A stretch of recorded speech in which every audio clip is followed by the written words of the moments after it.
I'm just not used to dealing with that sort of anger. I mean, obviously now I've got kids, Christ. Probably the hardest thing is negotiating with a child using every ounce of creativity and guile and cunning and a song to try and convince them to do something that you personally could not give a shit about, right? Something you have no personal stake in whatsoever. So you're there going, just put your shoes on. Just put your shoes on. We're going to leave the house. Come on, put your shoes on. We can all go.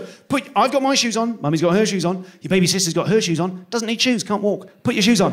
Just put your shoes on. Please put your... Okay, seriously, man to man, put your shoes on. Just put your shoes on. Let's sing the shoe song. Shoes are good. Everyone thinks that you should put your shoes on. Put your shoes on. Put your shoes on. Fine. Do you know what? Walk outside, lacerate your feet to ribbons on the broken glass that I've left there specifically to teach you a lesson. Because you have stolen from me even the luxury of suicide. That was too much. I'm sorry. I didn't... Yeah, he's upset for some reason. I don't know why. I don't know why I'm trying to explain this. Like, trying to explain what it's like being a parent to someone who doesn't have children is like trying to explain being on acid to someone who's never taken it. But it's like trying to explain your dreams or your hopes. No one cares, right? And what's the point? But before I became a parent, I had no relationship with anger. I don't get angry with people. I get angry when a system is broken or stupid or doesn't make sense. That's what pisses me off. And I don't direct it at anyone. You know, like when you're on a plane and the plane would land and then 10 minutes before they open the doors, everyone else on the plane stands up and just stands there putting their bags on and banging each other in the face like this. And you're just sat there in your seat, quite justifiably thinking, pack of twats! Just...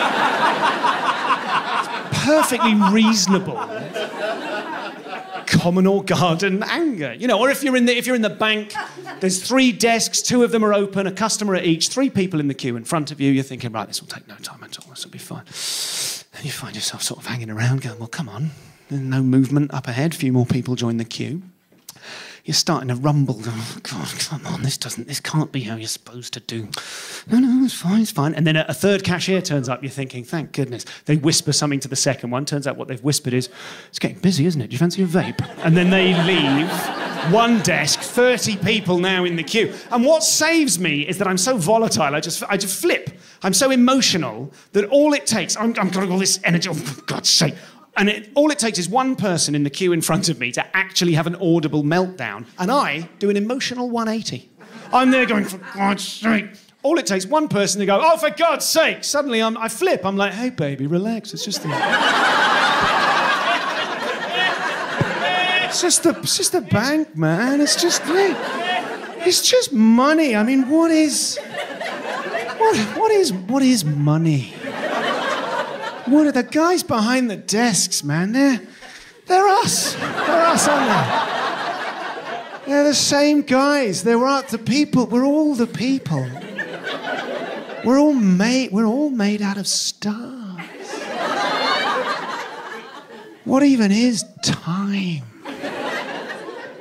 It's just a shared illusion. Don't normally do this under coloured fairy lights. It's kind of...